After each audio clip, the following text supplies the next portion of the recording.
आज हमारे पास जो क्वेश्चन है वो क्वेश्चन है प्रोबेबिलिटी में से। क्वेश्चन कुछ ऐसा है, the probability and the demand of the commodity is given below. यहाँ पे एक टेबल हमको दिया गया है जहाँ पे डिमांड की वैल्यू गिवन है 0, 1, 2, 3, 4 एंड 5 एंड उस डिमांड के अकॉर्डिंग उसकी प्रोबेबिलिटी है। Probability for 0 that is 1/8, probability of 1 that is k, probability of 2 that is also k, probability of 3 that is 1 upon 8, probability of 4 that is 1 upon 8 and probability of 5 that is also 1 upon 8। And इसको use करके हमको first find out करनी है the value of k, second find out करना है obtain the probability distribution of the demand and find the expected demand and its variance. यहाँ पे ये जो क्वेश्चन है उसमें सबसे पहले चीज हमको जो फाइंड आउट करनी है वो है यहाँ पे मिसिंग वैल्यू के। हमको पता है किसी भी क्वेश्चन में सारे जो इवेंट है उन सभी की प्रोबेबिलिटी का अगर हम सम करें तो हमको आंसर क्या मिलेगा, 1 मिलेगा। तो यहाँ पे हम लिख सकते हैं summation of probability of x that is equal to 1। यहाँ पे ये जो है वो सारी प्रोबेबिलिटी है। इसका मतलब क्या हुआ कि इन सभी का अगर हम एडिशन करें तो हमको आंसर क्या मिलना चाहिए, 1 मिलना चाहिए।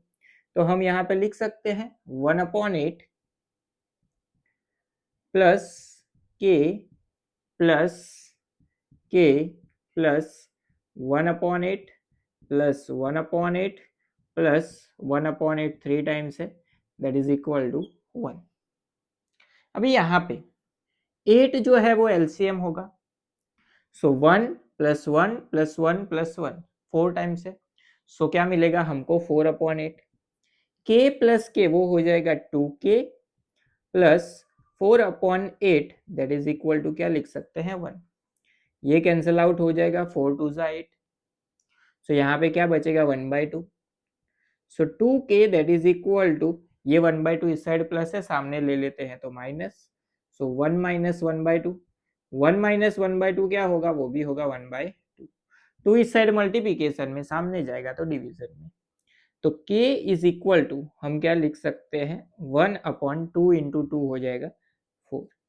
तो k की वैल्यू जो है वो हमको क्या मिलेगी 1/4 मिलेगी। अभी ये हो गया हमारा फर्स्ट का आंसर जहां पे k की वैल्यू हमको फाइंड आउट करनी थी। उसके बाद obtain the probability distribution of the demand. Probability distribution क्या होता है, तो जो टेबल हमको गिवन है उसमें जो मिसिंग वैल्यू है उसकी वैल्यू अगर हम वहां पे पुट कर दे तो वो टेबल ही हमारा हो जाएगा प्रोबेबिलिटी डिस्ट्रीब्यूशन। यहाँ पे k की वैल्यू हमको मिली 1/4, तो इस टेबल में k इज इक्वल टू हम क्या लिख सकते हैं 1/4 एंड यहाँ पे भी क्या लिख सकते हैं 1/4। तो ये जो पूरा टेबल है वो आपको अगेन ड्रॉ करना है यहाँ पे नीचे की साइड, जहाँ पे k की जगह पे आपको लिखना है सिर्फ 1/4 एंड 1/4, वो हो जाएगा आपका प्रोबेबिलिटी डिस्ट्रीब्यूशन। उसके बाद आता है क्वेश्चन नंबर 3। क्वेश्चन नंबर 3 में हमको फाइंड करना है find the expected demand and its variance. अभी एक्सपेक्टेड डिमांड उसकी फॉर्मूला क्या होती है, तो उसको हम डिनोट करते हैं E of X that is equal to summation of X into probability of X. So X क्या होता है एंड प्रोबेबिलिटी ऑफ एक्स क्या होता है, तो एक्स जो है वो हमारी डिमांड है एंड उसके अकॉर्डिंग उसकी प्रोबेबिलिटी, उन दोनों का मल्टीप्लिकेशन करेंगे एंड सभी का क्या करेंगे समेशन, तो हमको हमारा आंसर मिलेगा। सो सबसे पहले क्या है 0 इंटू 1/8 आएगा, तो यहाँ पे लिख सकते हैं हम 0 इंटू 1/8 प्लस 1 इंटू 1/4, सो 1 into 1/4 plus 2 into 1/4, 2 into 1/4 plus उसी तरह से 3 into 1/8 plus 4 into 1/8 and last plus 5 into 1/8। यहाँ पे इसका सिंप्लीफिकेशन 0 से मल्टीप्लाई करेंगे तो आंसर हो जाएगा 0। अभी आपको यहाँ पे किसी भी चीज को कैंसिल आउट नहीं करना है क्योंकि वापस एलसीएम लेना पड़ेगा, तो वो चीज जो है वो वापस रिपीट होगी। तो यहाँ पे 1 इंटू 1 हो जाएगा 1, सो 1/4 प्लस 2/4 प्लस 3/8 प्लस 4/8 प्लस 5/8 लिख सकते हैं इस तरह से। यहाँ पे 4 4 एंड 8, उसका एलसीएम होगा 8, सो डिवीजन में आएगा 8। 8 एलसीएम हुआ तो ऊपर किससे मल्टीप्लाई करना पड़ेगा, 2 से, सो 2 प्लस 2 इंटू 2 हो जाएगा 4। यहाँ पे तो ऑलरेडी सभी जगह पे 8 है ही, तो कोई मल्टीप्लाई करने की जरूरत नहीं, सो प्लस 3 प्लस 4 प्लस 5। इसका summation 2 plus 3 5, 5 plus 5 10, 10 plus 4 14, 14 plus 4 हो जाएगा 18। सो आंसर होगा हमारा 18/8, यानी कि इसको 2 से डिवाइड करेंगे तो हमको मिलेगा 9/4।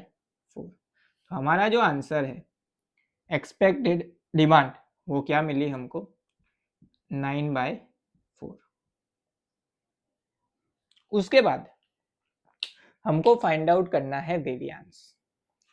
सो वेरिएंस जो है उसको हम डिनोट करते हैं v ऑफ x। उसकी फॉर्मूला होती है summation of X square into P of X minus bracket E raise to X जो है उसका होल स्क्वायर। मतलब यहाँ पे मीन में हम क्या करते थे, एक्सपेक्टेड डिमांड में x into P of x करते थे। अब क्या करना है, जो x की वैल्यू है उसका स्क्वायर करना है एंड उसकी प्रोबेबिलिटी मल्टीप्लिकेशन में, एंड उसमें से माइनस करेंगे जो एक्सपेक्टेड वैल्यू है उसका स्क्वायर। चलिए इसको सिंप्लीफाई कर लेते हैं। सो सबसे पहले x square, so first value है 0, 0 का स्क्वायर करेंगे मल्टीप्लाई करेंगे तो आंसर 0 होगा, लिखने की जरूरत नहीं है।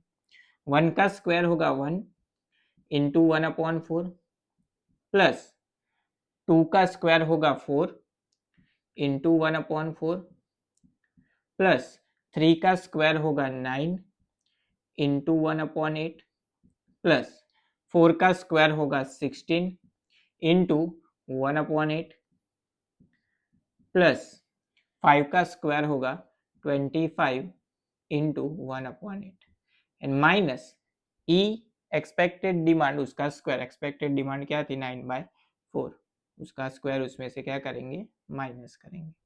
इसका सिंप्लीफिकेशन, सो 1 से मल्टीप्लाई करेंगे तो 1/4 plus 4/4 plus 9/8 plus 16/8 plus 25/8 minus 9 का स्क्वायर होगा 81/4 का स्क्वायर होगा 16। इसका सिंप्लीफिकेशन, तो 4 एंड 8 अगेन उसका एलसीएम क्या होगा 8 होगा, तो डिवीजन में क्या लिख सकते हैं 8। यहाँ पे डिवीजन में 4 है तो ऊपर 2 से मल्टीप्लाई करना पड़ेगा तो ही 8 आएगा। तो 2 से मल्टीप्लाई करेंगे तो क्या होगा 2 प्लस यहाँ पे 2 से मल्टीप्लाई करेंगे तो क्या होगा 8, सो प्लस 8। यहाँ पे ऑलरेडी 8 है सभी जगह पे तो वो वैसी की वैसी वैल्यू 9 प्लस 16 प्लस 25 माइनस 81/16। इसका सिंप्लीफिकेशन 25 9 प्लस 16 वो होगा 25, सो 25 प्लस 25 50, 50 प्लस 10 हो जाएगा 60, सो हमको मिलेगा 60/8 माइनस 81/16। सो 16 एंड 8 उसका एलसीएम क्या होगा, तो वो होगा 16।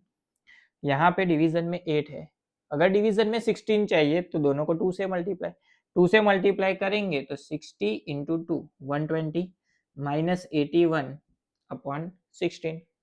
सो 120 माइनस 81 करेंगे तो वो मिलेगा हमको 39/16।